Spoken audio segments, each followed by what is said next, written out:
What up, guys? I'm gonna be doing a real quick review on the film Logan. I'm trying to get it more into the live streaming of things, um, but with live streaming, it's just kind of stream of consciousness. There's no editing. There's no just like picking up fine points.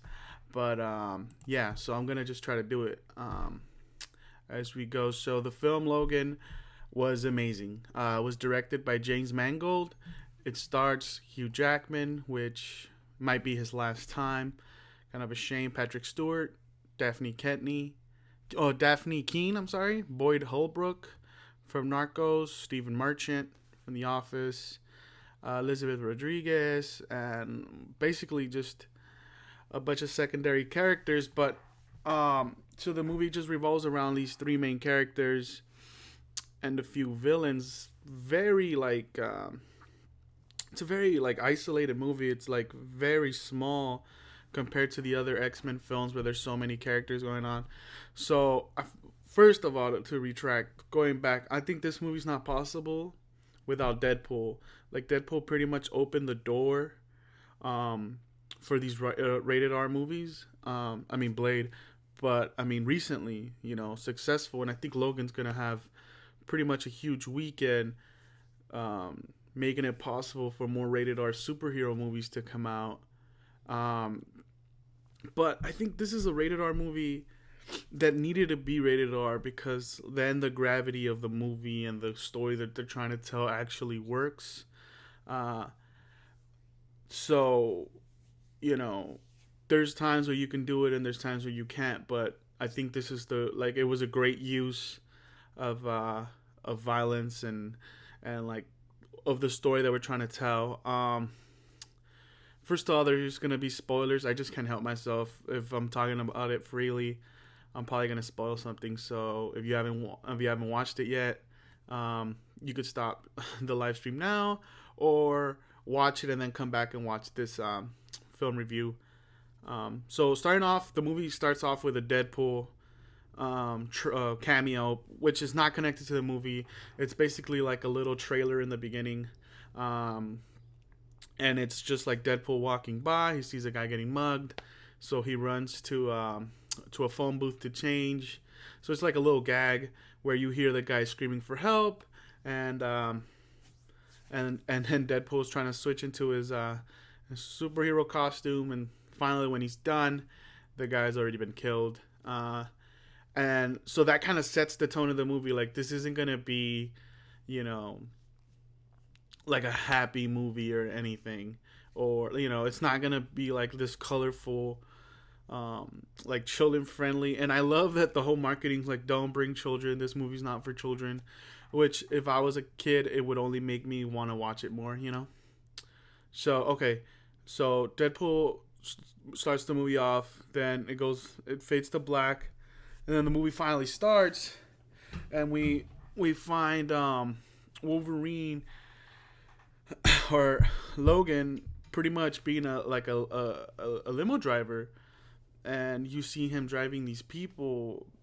I remember in one scene, which was like, I don't know if they were trying to like, because the movie's kind of hidden with messages, and X-Men's always been about race, and you know Logan's driving these guys who are standing up, screaming like USA, USA, and they're driving through the border, and like there's like border agents right there, and I don't know if they were trying to like, I think it's more like a subtle message about a little bit of the political climate, but X-Men's always dealt with race, and at this point in the film, it's like 2024 to 2020. I think it's 2024, and basically mutants. No mutant has been born for a minute, so there's basically no more mutants that they know of. They like Logan and Professor X and Stephen Merchant's character are the only ones left that they know of, and so now they're old and and just torn down, but the stuff they've done and who they've had to be. And yeah, so basically Um, so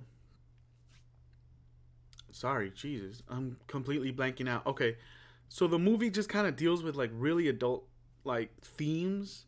Wolverine doesn't want to live no more. Patrick Stewart's going through some like Alzheimer's, like brain. You know, he's like in the one part of the movie they say like he's the most dangerous brain, like one of the most powerful brains, and you know something's going wrong with it. He's either got some Alzheimer's or some sickness to him that's making him have an attack, and they kind of hinted that he had an attack that that he hurt people, and it's kind of hinted that he might have been the one who killed the X-Men, but that's not like it's kind of left open ended, or maybe a little more if people wanted to take it, with a grain of salt. But he hurt people, and he was not. Logan's not telling him what he did, but yeah. So they're basically living in isolation. They're trying to get away from everybody, and that's like what the whole movie's about. Is about superheroes kind of just at the end of their road, looking back at their lives, seeing that everyone they've loved and cared for, is gone, and Logan doesn't want to live anymore, and he's kind of just trying to scrape by some money to buy a boat and start living in the ocean, and maybe even shooting himself in the head and pretty much ending it there. But I mean, the performances in this movie, it's the best Hugh Jackman's ever been. I think the best Patrick Stewart's ever been in the X-Men franchise. It's by far the best Wolverine movie, and I think probably the best X-Men movie. It works as a standalone movie. At the end, you want more, but I mean, from what we've heard, this is Hugh Jackman's last time playing Logan, last time playing Wolverine. So I mean, we'll see if that's actually true. But who knows? Daphne Keane, the little girl that played Laura, she barely talks throughout the movie, but she's so powerful and she's so badass, and like a lot of expression through her eyes, the way she looks at people, and just like the way she moves, like her fighting style is really cool, and she reminds you a lot of Wolverine. I mean, she is supposed to be his daughter, so it's amazing. Boyd Holbrook, the Pierce character, he's in Narcos. He was a really good villain, like, because he's kind of a fan. He knows he talks about them like he's read about them, like it's this thing he used, like it's like this legend of the X-Men of who they used to be, and that's how he talks about them. But he's also kind of like this mercenary, and he's really good. But I mean, the one of my biggest issues with the movie is that like there was no real bad guy, like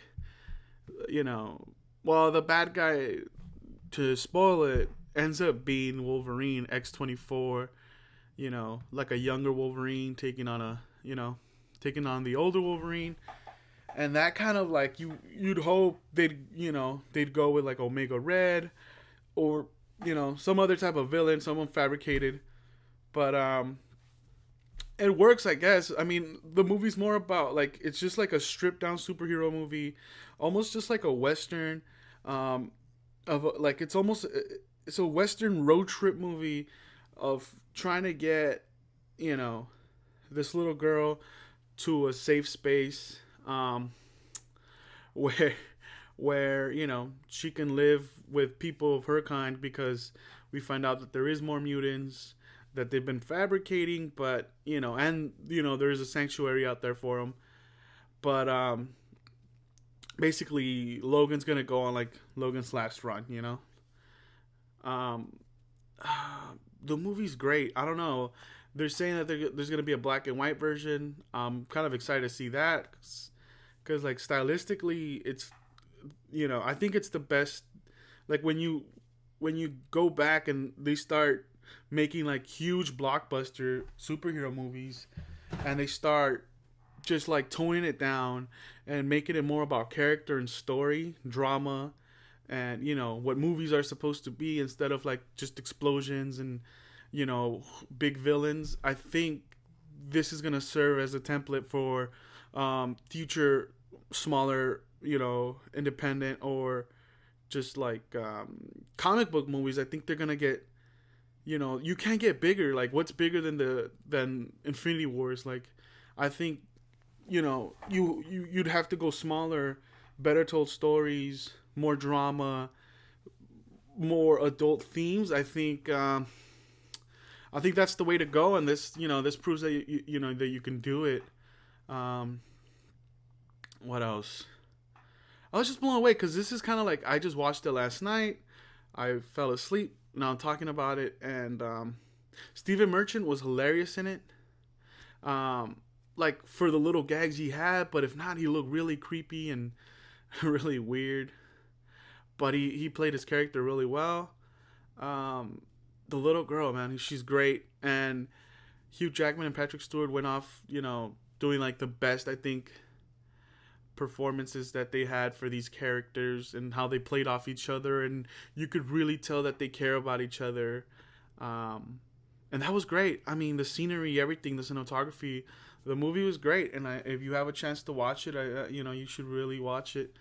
At the end, though, I mean, in spoilers, when he finally gets taken out, when he finally dies, um, you hoping that it has like a Batman versus Superman kind of ending where, you know, you're standing on top of the grade and like the rocks stop moving, and it doesn't, and that kind of was like, oh, but like you kind of know because Hugh Jackman said he's not gonna come back, but I mean, we'll see. Um, Man, there's just such great performances. Like when they're burying, I mean, and I guess another spoiler, um, Charles, you know, you start seeing Hugh Jackman's eyes welt up, and he's crying and he's talking about how, oh, he's next to the water, but like then he can't even, you know, he can't even get through his speech, and then he gets mad and starts like banging shovels and breaking his car, and then eventually passing out. I mean, that's like, oh, that's classic Wolverine.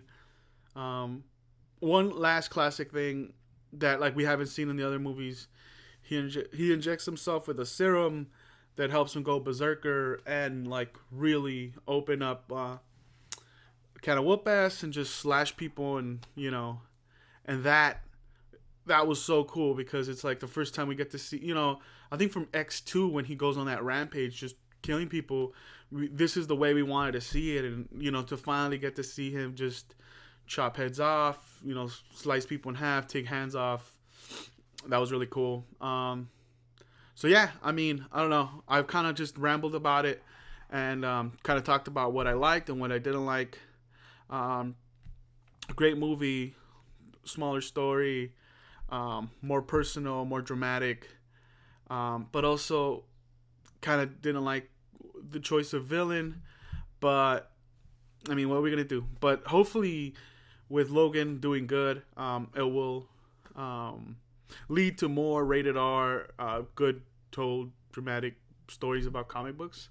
So yeah, there's that. Thank you guys for watching. If you haven't, please subscribe. We're about to hit 300, and that'd be cool. You guys could do that. All right, have a good one.